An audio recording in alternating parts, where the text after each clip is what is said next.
Hello மக்களே, June 4ஆம் தேதியோட அவள் பர்வாலா சீரியல் ப்ரோமோ ரிவ்யூ தான் பார்க்க போகிறோம். உங்களுக்கு என்னோட ரிவ்யூ பிடிச்சிருந்தா சீரியல் குட்டி ரிவ்யூ மறக்காமல் சப்ஸ்கிரைப் பண்ணிக்கோங்க. நம்ம சலங்கையொலி சீரியலும் போட்டுட்ருக்கோம், ஸோ அதையும் பார்க்கணுங்கிறவங்க பாருங்கள். இங்கே எபிசோடோட ஆரம்பத்தில் மித்ராவுக்காக கோயிலில் ஹோமம் நடத்துகிறாங்க. மித்ராவோட அம்மா அரவிந்தா குடும்ப ஜோசியர் அவருக்கு ஒரு பெரிய கண்டம் இருக்குது அப்படின்னு சொல்லிட்டு அவர் இந்த மாதிரி ஹோமம் வழங்கன்னு சொல்லியிருப்பாரு. அந்த சாஸ்திரி கிட்ட கேட்டு மித்ராவுக்கு வர்ற கண்டத்தை எந்த வடிவத்துல வரும் அப்படின்னு ரொம்பவே பதட்டமா கேக்குறாங்க அரவிந்தா. அதுக்கு சாஸ்திரி, கண்டம் எந்த நேரத்துல வேணா வரலாம், எப்படி வேணா வரலாம், ஆனா சீக்கிரமே ஒரு பெரிய ஆபத்து வரப்போகுது, அவனை கண்ணும் கருத்துமா பாத்துக்கோங்க அப்படின்னு சொல்லிட்டு அந்த சாஸ்திரியும் அரவிந்தாவை ரொம்பவே பயமுறுத்துறாங்க. ஹோமம் முடிஞ்சதும் மித்ரா கிட்ட ஒரு அகண்ட தீபத்தை கொடுத்து சாமி பாதத்துல வைக்க சொல்றாங்க. கோயில்ல பார்த்தா அர்ஜுனோட அம்மா அரவிந்தாவை சந்திக்கிறாங்க. அவங்களும் அர்ஜுனோட அம்மாவும் கோயிலுக்கு இருக்கிறாங்க. நேரடியா அரவிந்தா கிட்ட பேசுறாங்க. அப்போ அங்க வர்ற மித்ரா அர்ஜுனோட அம்மாவை ரொம்பவே அலட்சியமா படுத்துறான். இது என்னோட எதிரியோட அம்மா, இவங்க கிட்ட எதுக்கு நம்ம பேசணும்னு சொல்லிட்டு, அதாவது ஒரு மதிக்காம வைக்காம கோவப்பட்டு அவங்க மேல கோவமா பேசுறான். உங்க பையன் அர்ஜுனுக்கும் எனக்கும் போட்டி தான், ஆனா பெரியவங்க கிட்ட பேசும்போது கொஞ்சம் மரியாதை வேணும் அப்படின்னு சொல்லிட்டு சொல்றாங்க. ஆனா மித்ரா கோவத்துல, எனக்கு அர்ஜுனுக்கும் தான் போட்டி, நடுவுல இவங்க எதுக்கு வராங்க அப்படின்னு சொல்லிட்டு அரவிந்தா முடியாடையே திருப்பியும் மித்ரா கத்துறாரு. அரவிந்தா அவனை மித்ரா கண்டிக்கிறாங்க. இங்க பாரு, அர்ஜுன் அம்மா கிட்ட ஒழுங்கா மன்னிப்பு கேளு மித்ரா, இதெல்லாம் ரொம்பவே தப்பு அப்படின்னு சொல்லி மித்ரா அரவிந்தா கண்டிக்கிறாங்க. ஆனா அர்ஜுனோட அம்மா அவங்களோட லக்ஷ்மியை தேடிட்டு இருக்கிறாங்க. அதாவது நம்ம லக்ஷ்மியை தான் அர்ஜுனோட அம்மாவும் தேடிட்டு இருக்கிறாங்க. லக்ஷ்மின்ற அந்த பேரை கேட்டோன்னே நமக்கு மித்ராவுக்கு பார்த்தா பயங்கரமா கோவம் வருது. ஆல்ரெடி அர்ஜுனை கண்டாலே பிடிக்காது, லக்ஷ்மியை வேற அவர் வெறுத்து ஒதுக்கி வச்சிருக்காருல, அந்த பேரை கேட்டாலே டென்ஷன் ஆகுறாரு நம்ம மித்ரா, ஹீரோ மித்ரா. என் முன்னாடி அந்த பேரை சொல்லாதீங்க அப்படின்னு சொல்லிட்டு அதுக்கும் கத்துறான். அப்ப அர்ஜுனோட அம்மாவுக்கு ஒண்ணுமே புரியல, தலையும் புரியல வாழும் புரியல, இவன் எதுக்கு இப்ப இப்படி கத்திட்டு இருக்கான் அப்படின்னு யோசிக்கும் போது மித்ராவோட கோபத்துக்கு காரணம் அவனோட லக்ஷ்மி அவனை ஏமாத்திட்டு போயிட்டான்னு அவன் நினைக்கிறான். ஆனா அவ ரொம்ப நல்லவ, சுயநலம் இல்லாதவ அப்படின்னு சொல்லிட்டு அவங்களோட மாமியார் சொல்லிட்டு இருக்கிறாங்க. அதாவது மித்ராவோட அம்மா சொல்லிட்டு இருக்கிறாங்க. இதை கேட்டுட்டு அர்ஜுனோட அம்மா, நீங்க சொல்ற குணங்கள் எல்லாமே எங்க வீட்டுக்கு வந்த லக்ஷ்மி கிட்டையும் இருக்கு அப்படின்னு சொல்றாங்க.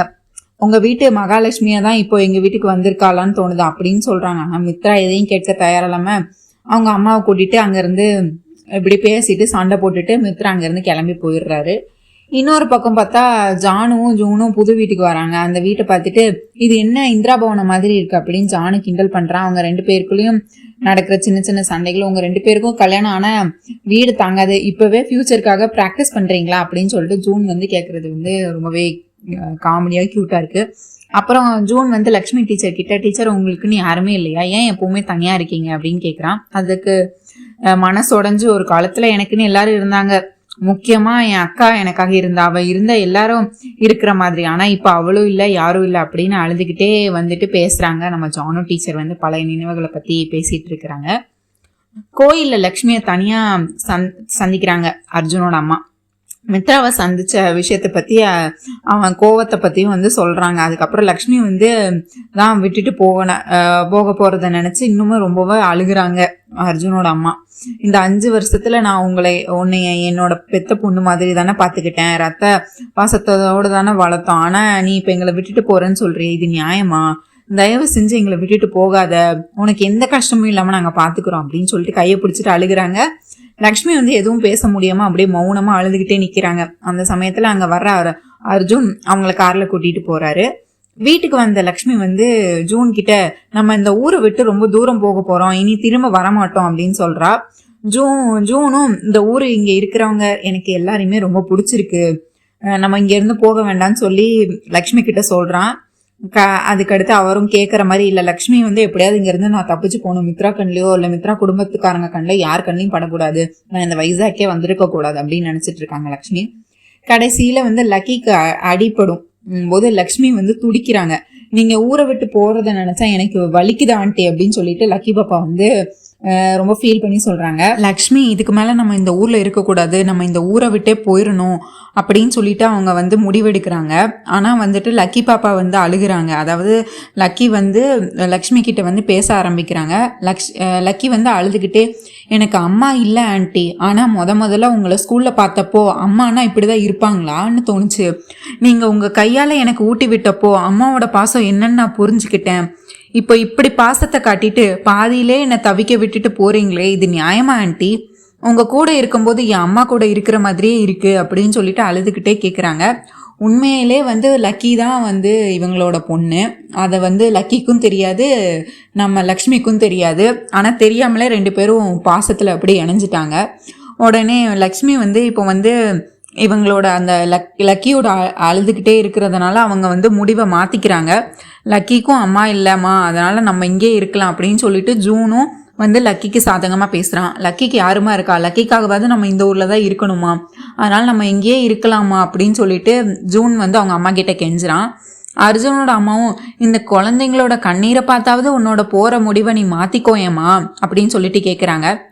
இந்த உருக்கமான பேச்செல்லாம் கேட்டுட்டு லக்ஷ்மியால் அங்கேருந்து கிளம்பவே முடியலை. லக்கியை கட்டி அணைச்சிட்டு, நான் எங்கேயும் போகலம்மா, உன் கூடவே இங்கேயே தான் இருப்பேன் அப்படின்னு சொல்கிறா. தான் படப்போகிற கஷ்டத்தை விட இந்த குழந்தையோட கண்ணீர் தான் பெருசுன்னு சொல்லிட்டு லக்ஷ்மி வந்து அங்கேயே இருக்க வந்து இப்போ வைசாக்லேயே இருக்கலாம் அப்படின்னு சொல்லிட்டு முடிவெடுத்துடுறாங்க. அடுத்த கதை அப்படியே வந்து அரவிந்தா அம்மா பக்கம் மாறுது. அவங்க காரில் போகும்போது தற்செயலாக பாஸ்கர் வந்து வர்றாரு. ரோட்டில் நிற்கிறத பார்த்துட்டு லிஃப்ட் கொடுக்குறாங்க. காரில் போகும்போது பாஸ்கர் கிட்ட லக்கியை பற்றி பேசுகிறாங்க. அப்போது பாஸ்கர் வந்து ஒரு பெரிய விஷயத்த உடைக்கிறாரு. மேடம், லக்கியோட சொந்த அம்மா யாருன்னு எங்களுக்கும் தெரியலை, ஆனால் 5 வருஷத்துக்கு முன்னாடி நாங்கள் வைசாக் வந்தப்போ அந்த பொண்ணு ஒரு காரில் போகிறத பார்த்தோம், ஆனால் பேச முடியலை அப்படின்னு சொல்கிறான். தொடர்ந்து பாஸ்கர் வந்து 5 வருஷத்துக்கு முன்னாடி சிந்தப்பள்ளி பஸ் விபத்து நடந்துச்சு இல்லையா, அந்த விபத்தில் என் மனைவியை வந்து காப்பாற்ற போய் தான் அந்த பொண்ணு வந்து கோமாக்கு போனா. அப்புறம் நாங்கள் தான் வீட்டுக்கு கூட்டிகிட்டு வந்து வைத்தியம் பார்த்து எங்கள் கூடவே அவளை வச்சுக்கிட்டோம். அவள் எப்போவுமே கஷ்டப்பட்டு வேலை செஞ்சுக்கிட்டே இருப்பா அப்படின்னு சொல்லிட்டு லக்ஷ்மியோட குணத்தை பற்றி அந்த பாஸ்கர் வந்து ரொம்பவே பெருமையாக சொல்லிகிட்டே இருக்கிறாரு அரவிந்தா கிட்ட. பாஸ்கர் அவனோட குவார்டர்ஸ் வந்ததும் இறங்கி போயிடுறான். ஆனால் அவன் சொன்ன விஷயங்கள் எல்லாமே அரவிந்தா மண்டைக்குள்ளே வந்து ரொம்ப குழப்பத்தை ஏற்படுத்திக்கிட்டே இருக்குது. ஒரு பெரிய மனசுக்குள்ளே வந்து ஒரு பெரிய புயலே கிளப்பியது மாதிரி இருக்குது அரவிந்தாக்கு. பாஸ்கர் இறங்கி போனதுக்கப்புறம் அரவிந்தா அம்மா வந்து காரில் உட்காந்து யோசிச்சுக்கிட்டே வராங்க. பாஸ்கரோட மனைவியை காப்பாற்றினது நம்ம லக்ஷ்மியா? 5 வருஷத்துக்கு முன்னாடி நடந்த அந்த சிந்தப்பள்ளி பஸ் விபத்து என்னாச்சு? பாஸ்கர் சொன்ன அந்த பொண்ணோட குணங்கள் எல்லாமே அச்சசெல்லாம் என்னோட மருமக லக்ஷ்மி மாதிரியே இருக்கே. இதெல்லாம் விட முக்கியமாக அவங்க லக்கியோட முகத்தை நினச்சி பார்க்குறாங்க. லக்கியோட மூக்கு, வாய், அவளோட சுட்டித்தனம் எல்லாமே அப்படியே அவங்களோட மருமக லக்ஷ்மி மாதிரியே இருக்குது. அப்போது ஒரு வேளை லக்ஷ்மியோட சொந்த மக தான் இந்த லக்கியா? மித்ராவுக்கு இது தெரியாமலே தான் சொந்த பொண்ணையே தத்தெடுத்து வளர்க்குறானா? இல்லை இதெல்லாம் வெறும் என்னோட சந்தேகம் தானா? இல்லை எனக்கே இப்படியெல்லாம் தோணுது, ஒருவேளை நான் லக்ஷ்மியை பற்றி யோசிக்கிறனால எனக்கு இப்படியெல்லாம் தோணிகிட்டு இருக்கான்னு சொல்லிட்டு இவங்களுக்கு அரவிந்தாக்கு வந்து பல எண்ணங்கள் அப்படி மனசுக்குள்ளே 1008 எண்ணங்கள் ஓடிக்கிட்டே இருக்குது. அப்புறம் கதை இப்போ லக்ஷ்மியோட தங்கச்சி ஜானு பக்கம் திரும்புது. இங்கே ஜூனும் அவங்க அம்மாவும் வந்துட்டு படிச்சுட்ருக்குறாங்க, உட்காந்து படிக்க வச்சிட்ருக்காங்க. ஜூன் வந்து அவங்க அம்மா பற்றி ஜானுக்கிட்ட வந்து ரொம்பவே பெருமையாக சொல்லிகிட்டு இருக்கான்.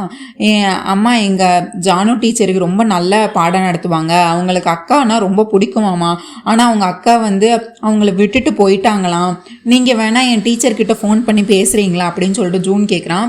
அப்படின்னு சொல்லி ஜானுவோட ஃபோனை ஜானுக்கு வந்து ஃபோன் பண்ணி லக்ஷ்மி கிட்ட கொடுக்குறான். உடனே லக்ஷ்மி வந்து ஃபோன் எடுத்துகிட்டு பேசும்போது ஜானு டீச்சர் வந்து எங்கள் அம்மா உங்ககிட்ட பேசணுமான்னு சொல்லிட்டு கொடுத்துட்றாரு. உடனே ஜானுவோட குரலை கேட்டோடனே நம்ம லக்ஷ்மிக்கு அப்படியே தூக்கி வாடி போடுறது. ஹலோ அப்படின்னு சொல்லிட்டு பேசுகிறாங்க. அதை கேட்டோடனே வந்துட்டு 5 வருஷத்துக்கு அப்புறம் இப்போ தான் சொந்த தங்கச்சியோட குரலையே ஃபோனில் கேட்ட உடனே லக்ஷ்மிக்கு வந்து தலையும் புரியலை வாலும் புரியலை. அப்படியே கை கால்லாம் நடுங்காது நம்ம லக்ஷ்மிக்கு, அப்படியே கண்ணீராக கொட்டுது. ஜானுவும் வந்து லக்ஷ்மியோட குரலை லேசாக அடையாளம் தெரியாத மாதிரி இருக்கு. உங்கள் குரல் எனக்கு ரொம்ப தெரிஞ்ச குரல் மாதிரி இருக்கே அப்படின்னு சொல்லிட்டு யார் பேசுறது அப்படின்னு சொல்லிட்டு கேட்குறாங்க. லக்ஷ்மி பேச முடியாமல் தவிச்சு எனக்கு கொஞ்சம் வேலை இருக்குது அப்புறமா பேசுகிறேன் அப்படின்னு வந்து ஃபோனை வச்சிடுறாங்க. கட் பண்ணிவிட்டு இங்கே வந்து சொந்த தங்கச்சியை பார்க்கவும் முடியலை, ஃபோனில் வந்து அவங்கக்கிட்ட பேசவும் முடியலை அப்படின்னு சொல்லிட்டு நம்ம லக்ஷ்மி வந்து ரொம்பவே வருத்தப்பட்டுட்டு இருக்கிறாங்க. அப்புறம் ஜூன் கிட்ட வந்து அவங்க டீச்சரோட வீடு எங்கே இருக்குது எல்லாத்தையும் கேட்டுக்கிறாங்க. கேட்டு எப்படியாவது நேரில் போய் தன் தங்கச்சியை தூரத்தில் இருந்தாவது பார்த்துடணும் அப்படின்னு வந்து லக்ஷ்மி வந்து மனசுக்குள்ளே வந்துட்டு ஒரு வாட்டியாவது என்னோட தங்கச்சியை நான் வந்து பார்த்துடணும், தூரத்தில் இருந்து அவள் எப்படி இருக்கான்னு தூரத்தில் இருந்தாவது நான் அவளை பார்க்கணும் அப்படின்னு நினச்சி இவங்க மனசுக்குள்ளே நினச்சிட்டு இருக்காங்க. எபிசோடோட கடைசி சீனில் மித்ராவோட வீட்டில் லக்கி சாப்பிட மாட்டேன்னு சொல்லிட்டு அடம் பிடிச்சிட்டு இங்கேயும் அங்கேயும் ஓடிக்கிட்டு இருக்கா. மித்ராவோட அம்மா அவள் பின்னாடியே தட்டை வச்சுக்கிட்டு ஓடுறாங்க. மித்ரா அங்கே வந்து பிள்ளைக்கு எப்படி ஊட்டணும் எனக்கு தெரியும் அப்படின்னு சொல்லி லக்கியை கொஞ்சம் விளையாடி சாப்பாடை ஊட்டி விட்டுட்டு இருக்காரு. இவங்க 2 பேரோட பாசப்பிணைப்பையும் லக்கியோட முகத்தையும் தூரத்துல இருந்து பார்க்குற நம்ம அரவிந்தாக்கு அம்மாக்கு இப்போ லக்கி மேலே ஒரு புது பார்வை வந்திருக்கு. ஒருவேளை இது வந்து என்னோட மருமகளோட பொண்ணு தானா, சொந்த பொண்ணே இவன் தத்தெடுத்து வளர்ந்துட்டு இருக்கானான்னு சொல்லிட்டு மித்ராவோட வீட்டில் லக்கி வந்து நான் சாப்பிடவே மாட்டேன்னு சொல்லிட்டு அடம் பிடிச்சிட்டு இங்கேயும் அங்கேயும் ஓடிக்கிட்டு இருக்காங்க. மித்ராவோட அம்மா வந்து அவள் பின்னாடியே தட்டை வச்சுக்கிட்டு ஓடுறாங்க. மித்ரா அங்கே வந்து பிள்ளைகளுக்கு எப்படி ஊட்டணும்னு எனக்கு தெரியும் அப்படின்னு சொல்லி லக்கியை கொஞ்சம் விளையாடி சாப்பாடு ஊட்டி விடுறாரு. இவங்க 2 பேரோட பாச பிணைப்பையும் லக்கியோட முகத்தையும் தூரத்துலேருந்து பார்க்குற அரவிந்த் அம்மாக்கு இப்போ லக்கி மேலே ஒரு புது பார்வையே வந்துருச்சு. அதே போல் சந்தேகமும் வருது அவங்களுக்கு. இவ கண்டிப்பா லக்ஷ்மியோட மகளா தான் இருக்கணும்னு அவங்க மனசு சொல்லுது. அதே நேரத்துல அங்க மனிஷா வரா, அவ முகம் ஒரு மாதிரியா. லக்கி வந்து சாப்பிட மாட்டேன்னு இங்கேயும் அங்கேயும் ஓடிட்டு இருக்கிறா. அப்புறம் மனிஷா வந்து வீட்டுக்குள்ள என்ட்ரி கொடுக்குறா. அவ வந்து லக்கி முகத்தை மனிஷா பார்க்கும்போது அவளுக்கு அப்படியே அது வந்து லக்ஷ்மி முகம் மாதிரி தெரியுது. உடனே ஓங்கி அவளை அடிச்சிடுறா. இத பாக்குற மித்ராவுக்கோ கோவம் வருது. ஆனா அங்கிருந்து வர மித்ராவோட அம்மா வந்து மனிஷா அப்படின்னு சொல்லிட்டு அவளை திட்டுறாங்க. அப்புறம் அரவிந்தா வந்து மனிஷா மேல செம கோபம் வருது. மனிஷாவை நிக்க வச்சு வெளுத்து வாங்குறாங்க. பிள்ளைங்க கிட்ட எப்படி நடந்துக்கணும்னு உனக்கு தெரியாதா? உன்னோட இந்த திமிரையும் இதையும் ஏன் முன்னாடி காட்டிட்டு இருந்தா அப்புறம் ஏன் விஸ்வரூபத்தை நீ பார்க்க வேண்டியிருக்கும். உன்னாலதான் என் மருமக லக்ஷ்மி இந்த வீட்டை விட்டே போனான்னு தெரிஞ்சு உன்னை ஏன் சகிச்சிட்டு இருக்கேன் தெரியுமா? உன் அம்மா சாவுக்கு ஏதோ ஒரு வகையில நானும் காரணங்கிற குற்ற உணர்ச்சியில தான். ஆனா ஒன்னு ஞாபகம் வச்சுக்கோ, மித்ரா உன்னை கல்யாணம் பண்ணிக்கிற எண்ணம் இல்லைன்னு மட்டும் எனக்கு தெரிஞ்சது, அடுத்த நிமிஷமே உன்னை இந்த வீட்டை விட்டு கழுத்து பிடிச்சி வெளியே தள்ளிடுவேன் அப்படின்னு சொல்லிட்டு இவங்க வந்து மித்ராவோட அம்மா வந்து ருத்ரதாண்டம் ஆடுறாங்க மனிஷா கிட்ட. ஆனா மனிஷா சாதாரண ஆளிலேயே. அவ மனசுக்குள்ள உங்க ஆவேசம் உங்களுக்கு இருந்தா என்னோட பிளான் என்கிட்ட இருக்கு. மித்ரா மட்டும் எனக்கு கிடைக்கலன்னா உங்க நந்தன் குடும்பத்தை நான் சர்வதேசம் பண்ணிடுவேன். உங்க அம்மா சாவுக்கு நீங்க தான் காரணம்னு போலீஸ் கேஸை மறுபடியும் தூசி தட்டி உங்களை ஜெயிலுக்கு அனுப்பவும் நான் தயாரா இருக்கேன் அப்படின்னு சொல்லிட்டு மனிஷா வந்து அவங்க மனசுக்குள்ளே வந்து சபதம் எடுக்கிறாங்க. நான் வந்து மித்ராவை அடைஞ்சே தீருவேன் அப்படின்னு சொல்லி இவங்க மனசுக்குள்ள வந்து சபதம் எடுத்துட்டு இருக்கிறாங்க. கதை அப்படியே லக்ஷ்மி பக்கம் மாறுது. லக்ஷ்மி யாருக்கும் அடையாளம் தெரியக்கூடாதுன்னு சொல்லிட்டு முகத்தை முக்காடிட்டு குஷி பேகம் என்கிற வேடத்துல வந்து தங்கச்சி ஜானுவை பாக்குறதுக்காக வீட்டுக்கு போறாங்க. ஜானுவோட வீட்டுக்கு போறாங்க, நேர்ல போறாங்க. ஜானு கதவை திறந்து நீங்க ஜூனோட டீச்சர் தானே அப்படின்னு சொல்லிட்டு கேக்குறாங்க. ஆமா, நீங்க யாரு அப்படின்னு கேக்குறாங்க. லக்ஷ்மி உள்ள கூப்பிட்டு அவங்கள வந்து தண்ணி எல்லாம் எடுத்து கொடுக்குறாங்க. தண்ணி குடிங்க அப்படின்னு சொல்லிட்டு ஜானு வந்து கொடுக்குறாங்க. அதே சமயத்துல லக்ஷ்மி தங்கச்சியோட நிலைமைய பார்த்து மனசு உடைஞ்சு அழுகுறாங்க. என்னை மன்னிச்சிடு ஜானு, உனக்கு ஒரு நல்ல வாழ்க்கையை அமைச்சு கொடுக்க வேண்டியதே நான் தான். ஆனா நானே உன்னை வந்து இப்போ என்னால உன்கிட்ட நேர்ல எதுவுமே பேச முடியாது.